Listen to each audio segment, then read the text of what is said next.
तो आज हम लोग देखने वाले हैं मुगल वंश के एक शासक जिसका नाम है अकबर। अकबर की बात करें तो सबको पता है कि भैया हुमायूं का लड़का है ये। गधों बता देगा, कक्षा 4 का बच्चा ही बता देगा।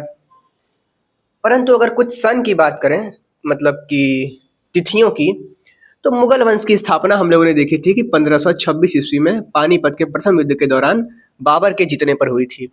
26 से 30 तक जो कहानी चली थी वो चली थी बाबर की। बाबर के बाद हम लोग क्या देखते हैं, 30 से 40 तक चलती है कहानी हुमायूं की। हुमायूं की कहानी फिर 40 से हम लोग आगे बढ़ते हैं तो कुछ समय तक हम लोग देखते हैं शेर शाह सूरी का शासनकाल रहता है 55 तक। तो सूरी वंश का शासनकाल रहता है, यही जो है कि मुगल वंश को थोड़ा सा तोड़ दिया था। 55 में फिर वार होता है हुमायूं का, हुमायूं जीत जाते हैं। 55 से 56 फिर राज करते हैं हुमायूं। हुमायूं के बाद अगर थोड़ा सा और आगे बढ़े तो 56 में ही मृत्यु हो जाती है और 56 के बाद शासन में आते हैं अकबर। और अकबर का शासन काल हम देखें तो 3 चरणों में देखते हैं हम लोग। पहला चरण होता है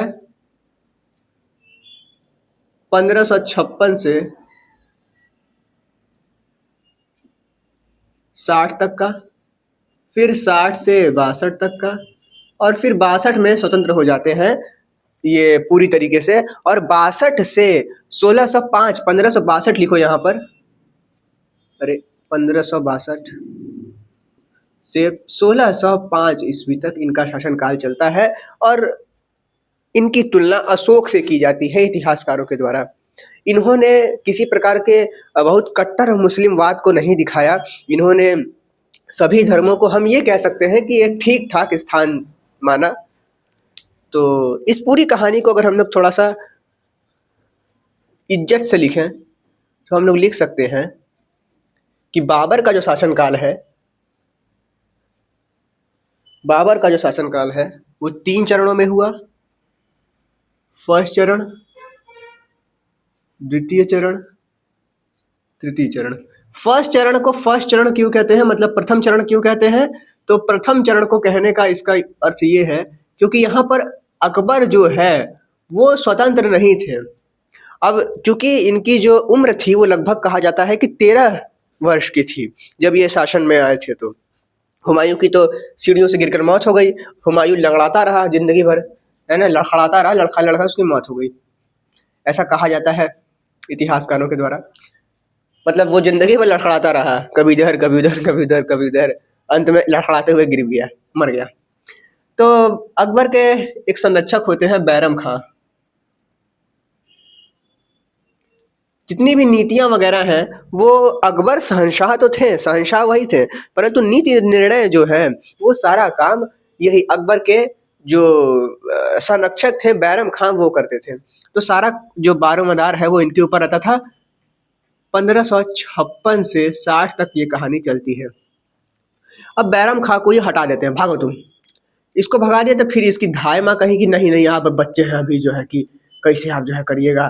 तो इसकी धाय माँ आ गई अकबर की, ठीक है। तो अकबर की धाय माँ आई, इन्हों जो है इसको 2 साल तक पकड़ी रही, 1560 से 62 तक। और फिर अकबर कहे इनको पेंशन देकर भगा दिए हैं, भागो तुम। धाय माँ के बाद तीसरा जो शासनकाल चलता है 1562 से लेके 1605 ईस्वी तक का, ये जो है स्वतंत्र शासन होता है, स्वतंत्र शासन। और इसी पूरी तीनों जो कहानी है इसी में हम लोग देखने वाले हैं। हम लोग देखेंगे इस बार पानीपत के द्वितीय युद्ध को। इसमें हम लोग देखेंगे कि जजिया कर को समाप्त कर दिया जाता है। हम लोग देखते हैं यहाँ पर कि जो अकबर है उसने सभी धर्मों को समान स्थान दिया, कैसे क्या क्या किया हम लोग आइए देखते हैं। सबसे पहले लिखते हैं प्रथम चरण। प्रथम चरण, प्रथम चरण में क्या हुआ? तो इसमें संरक्षक कौन रहते हैं? बैरम खां रहते हैं। सम्राट अकबर बैरम खां के संरक्षण में काम करते हैं। फिर से एक बार सन लिख देता हूँ, 1556 से 60 तक का जो शासनकाल है वो कहते हैं हम लोग प्रथम चरण के अंतर्गत बैरम खां संरक्षण करते हैं और हम लोग देखते हैं इसी के दौरान होता है पानीपत का द्वितीय युद्ध। और पानीपत का द्वितीय युद्ध अकबर और एक और शासक होते हैं उनके द्वारा लड़ा जाता है, उनके बीच में लड़ा जाता है। 1556 में ये शासन में आए और 56 में पहला युद्ध इनको लड़ना पड़ा, पानीपत का प्रथम युद्ध। मतलब शासन में आते ही 13 वर्ष की आयु में इन्होंने युद्ध में किया था। मतलब इन्होंने नहीं किया था, इनके संरक्षक बैरम खां ने किया था। तो इतना ईस्वी में कौन सा युद्ध होता है? तो पानीपत का द्वितीय युद्ध होता है, पानीपत सेकेंड वॉर। इसमें क्या होता है भाई? तो अकबर एक तरफ और दूसरी तरफ होते हैं एक सूर वंश के होते हैं, एक सूर आदमी होते हैं जिनका नाम होता है आदिल शाह सूर। तो आदिल शाह सूर जो है इस कहानी में आते हैं, आदिल शाह सूर।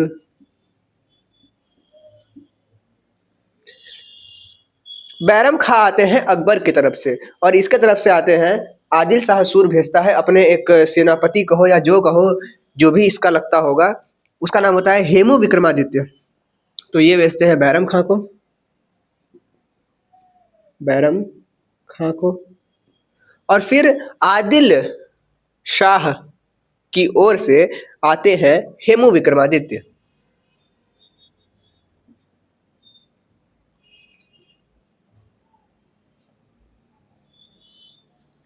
हेमू विक्रमादित्य।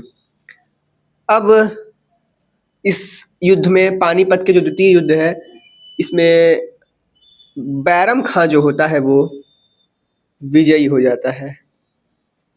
कहानी जो है धीरे धीरे तक आगे बढ़ती है। 4 साल हो चुके होते हैं, अब अकबर 18 साल के लगभग में हो जाते हैं। 18 साल के हम लोग भी हो चुके हैं, तो हम लोग के अंदर एक अलग ही ऊर्जा होती है, अकबर के अंदर भी वही ऊर्जा थी। कहानी ऐसी होती है कि अब अकबर जाकर बैरम खां से कहते हैं कि भैया अब हम हो चुके हैं जवान, ठीक है, अब हम शासन का निर्णय स्वयं ले सकते हैं, आपकी मुझे कोई ज़रूरत नहीं है, अब मुझे शासन के निर्णय लेने की अनुमति दी जाए। बैरम खां कहते हैं अभी आप छोटे हैं, अभी और समय लगेगा आपको परिपक्व होने में। अकबर कहते हैं ठीक है भैया, हमें नहीं दोगे तो तुमको हम हरा के ले लेंगे। 1560 ईस्वी तक अकबर परिपक्व हो गए तथा उन्होंने बैरम खां से शासन के निर्णय स्वयं लेने की मांग की। बैरम खां के इनकार करने पर अकबर ने युद्ध किया। बैरम खां को पराजित करके द्वितीय चरण आरंभ हुआ। द्वितीय चरण आरंभ हुआ। तो हम लोग अब पढ़ते हैं द्वितीय चरण। सेकंड चरण लिख दूं? सेकंड चरण जो कि चलता है 60 से 62, 2 साल चलता है, मतलब कुल मिला जुलाकर 6 साल कहानी जो है वो थोड़ी सी गंदी चलती है। 6 साल कैसा चलती है? संरक्षक के तौर पर, संरक्षण वाला शासन चलता है, और फिर उसके बाद की कहानी यहाँ पर चलती है स्वतंत्र शासन के तौर पर, ठीक है। चलो भाई, तो दूसरे कहार में कौन आ जाता है? इनकी एक ठो संरक्षक रहती है, वो कहती है कि अरे भाई भाई भाई भाई, अभी नहीं, अभी आप बड़े नहीं हुए हो, तो मैं जो है शासन करूंगी। तो इसके जो पालन पोषण करने वाली औरत होती हैं धाय माँ, वो जो है इसका अब संरक्षक बन जाती हैं। इस शासन काल का जो ये 2 साल का शासन काल है, इसको हम लोग पेटीकोट शासन काल कहते हैं। कहें कि लड़की शासन काल का मतलब संरक्षक के तौर पर कौन है? माहम अनगा, जो कि एक स्त्री थी, धाय माँ थी, तो हम लोग कहते हैं इस शासन को पेटीकोट शासन काल, पेटीकोट शासन। इतिहासकार कहते हैं कि इस शासनकाल को पेटीकोट शासनकाल कहा गया क्योंकि यहाँ पर स्त्री शासन कर रही थी। अब होता क्या है कि महामनगा का लड़का जो होता है वो कहता है कि अरे हमारी मम्मी संरक्षक हैं पूरे सल्तनत की, तो मुगल सल्तनत की सल्तनत मेरी माँ है। अब जो इसका लड़का रहता है आधम अनगा उसका नाम रहता है, वो एकदम अलग है जो है, होश में आ जाता है, एकदम मतलब जोश में आ जाता है कि हमारी मम्मी है तो अब हम थोड़ा चढ़ के रहेंगे।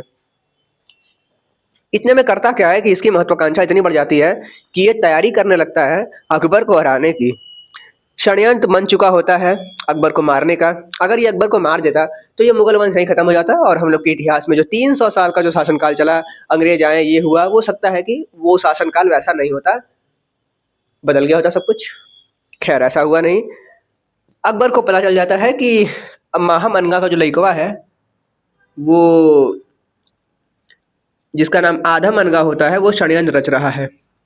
अकबर को मरवाने का षड्यंत्र रचने लगता है। अंततः हम लोग देखते हैं कि आधम अनगा को मरवा दिया जाता है और जो माहम अनगा है, इनकी धाय माँ, माहम को भेजा जाता है पेंशन पे। पेंशन पेंशन देके कहती है तुम जाओ बेटा, तू जाब। ठीक है, चलो भाई, तृतीय चरण शुरू होता है जहां पर अब अकबर स्वतंत्र है और इसमें अकबर ने बहुत कुछ किया, खतरनाक खतरनाक कांड किया। सभी कांडों को हम लोग देखने वाले हैं। तो तृतीय समय काल में अकबर स्वतंत्र रूप से शासन करने लगते हैं। अकबर की विजय, कहाँ कहाँ इसने विजय किया? तो धाय माँ जब संरक्षण थी, तो धाय माँ के जब संरक्षण के अंतर्गत ही हम लोग देखते हैं कि इसने विजय पा लिया था चित्तौड़ पर। सबसे पहला विजय हम लोग कह सकते हैं, या फिर पहला तो विजय क्या ही कहो, यहाँ पर भी जीता गया है, परंतु विजय के तौर पर हम लोग याद रखते हैं 1561 में। सॉरी 2 मिनट, ये देखो भैया, कहानी थोड़ी ऐसी है। ये रहा हमारा भारत का ऊपरी पार्ट, ये रहा ऐसे, ये रहा ऐसे। अरे भाई ये क्या बन गया? ये रहा, आट जाएगा ना? लो भाई, ये भारत बन गया। दिल्ली यहाँ पे, मालवा का क्षेत्र ये होता है। सबसे पहले मालवा पर विजय पाई जाती है, फिर चित्तौड़ यहाँ पर विजय पाई जाती है। ठीक है, तो मतलब काफी सारी चीजें हैं। मालवा पर सर्वप्रथम विजय हम लोग देख रहे हैं 1561 ईस्वी में, मालवा पर विजय, मालवा पर विजय। फिर 61 के बाद 64 में दूसरा विजय होता है, जिसमें ये एक रानी शासक को हराते हैं जिनका नाम होता है रानी दुर्गावती, और विजय होता है इनका गोंडवाना पर। गोंडवाना पर विजय, रानी दुर्गावती को हराते हैं।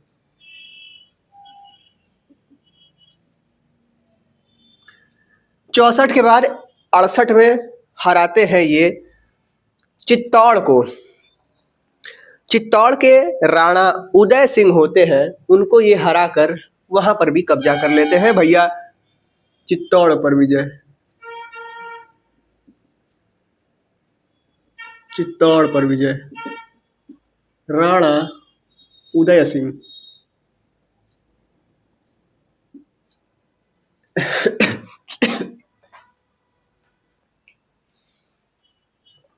पंद्रह सौ 69 ईस्वी आता है। ठीक एक साल बाद, अगले ही साल, चित्तौड़ के विजय के अगले ही साल, एक कलिंजर नाम का होता है क्षेत्र, वहां पर विजय पाते हैं, कलिंजर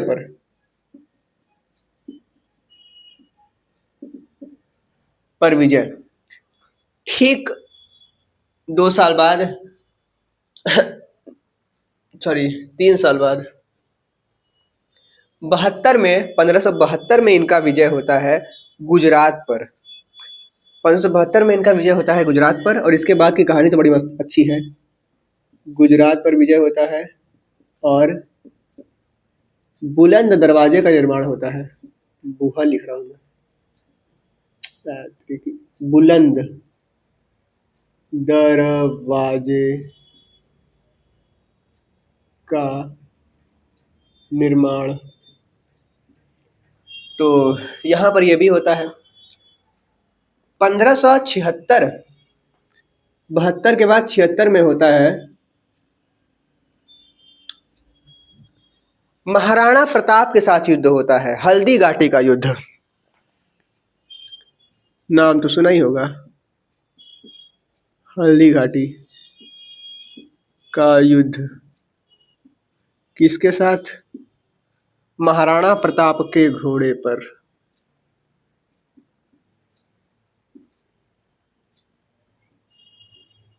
महाराणा प्रताप को भी यह पराजित कर देता है। फिर आते हैं हम लोग दक्षिण भाग पर। उत्तर पे हम कह सकते हैं कि विजय पूरा पा लिया है।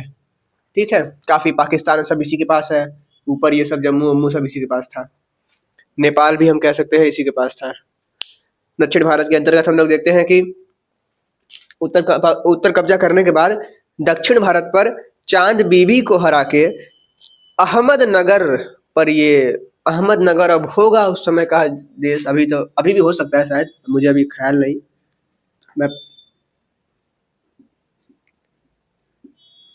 अहमदनगर, चांद बीबी, चांद बीबी को हराया जाता है भाई। फिर इसके बाद खानदेश और असीरगढ़ को भी हराया जाता है। खानदेश और असीरगढ़ को भी हराया जाता है। अब हम लोग विजय को देख चुके। अब इसने बहुत सारे काम किए थे, तो एक टॉपिक हम लोग ये भी देखते हैं कि महत्वपूर्ण कार्य क्या क्या थे इसके। महत्वपूर्ण कार्य क्या क्या थे, कार्य क्या क्या थे। अगर बात करें तो सबसे पहले इसने तीर्थ कर पर प्रतिबंध लगाया। तीर्थ कर, तीर्थ कर पर इसने प्रतिबंध, उस समय अगर कोई धार्मिक व्यक्ति तीर्थ वगैरह करने जाता था तो उसको एक कर देना पड़ता था, उसको तीर्थ कर कहते थे। तो तीर्थ कर पर प्रतिबंध लगाया गया। उसके अलावा हम लोग देखते हैं कि दास प्रथा पर भी प्रतिबंध लगाया गया। दास प्रथा, इन दोनों पर क्या हुआ, प्रतिबंध। जजिया कर भी समाप्त कर दिया इसने। जजिया कर था क्या, मुसलमान, गैर मुसलमान के संरक्षण के लिए दिया जाने वाला कर जजिया कर था। ठीक है, जजिया कर।